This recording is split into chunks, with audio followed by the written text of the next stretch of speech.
let me talk to you straight, because the version of this that sounds poetic is not going to move anything. At some point, what happened to you stops being the reason and starts being the shield. Not because it did not matter, not because it did not hurt, but because you are still carrying it, like it is proof that you do not have to change yet. That is the part nobody wants to say out loud. You already know what you should be doing. That is not the problem. The problem is you keep confusing knowing with doing, and every time you do that, you buy yourself more time to stay the same. Watching, listening, planning, talking, explaining. All of that feels active, but none of it requires courage. The mind loves that loophole. You tell yourself you are working on it. You tell yourself you are thinking it through. You tell yourself timing matters. But look closer. How often does that thinking actually turn into uncomfortable action? How often does that plan survive once the excitement wears off? Because excitement always wears off. Motivation always fades. And when it does, what is left is not intention. It is habit. You move a lot, but movement is not progress. You stay busy, but busy is easy. Busy gives you something to point to so you do not have to look at what is missing. Real progress feels quiet. It feels boring. It feels repetitive.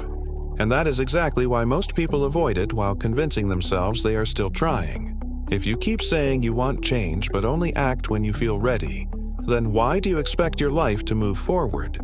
You already know talking too early weakens momentum. You feel it every time.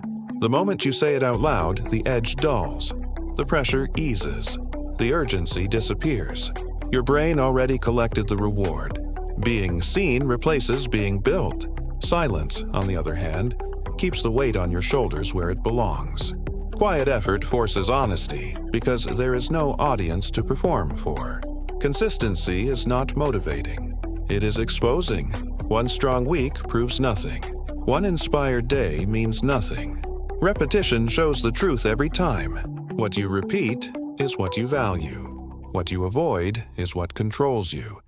And comfort, no matter how justified it feels, trains the wrong muscle.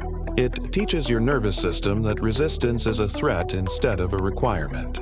Over time, discipline feels aggressive and discomfort feels unsafe, not because they are wrong, but because you have not practiced them.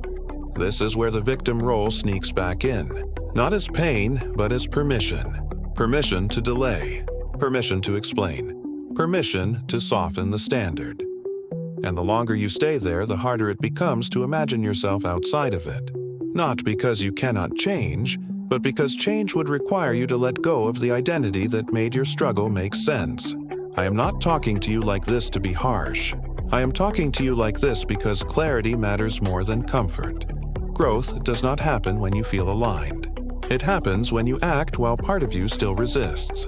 Identity is not formed by what you say you are becoming. It is formed by what you repeatedly do when no one is watching and there is no emotional payoff. With this being said, will you keep circling the same awareness and calling it progress, or will you step into the discomfort that actually rewires who you are becoming? It is time to choose.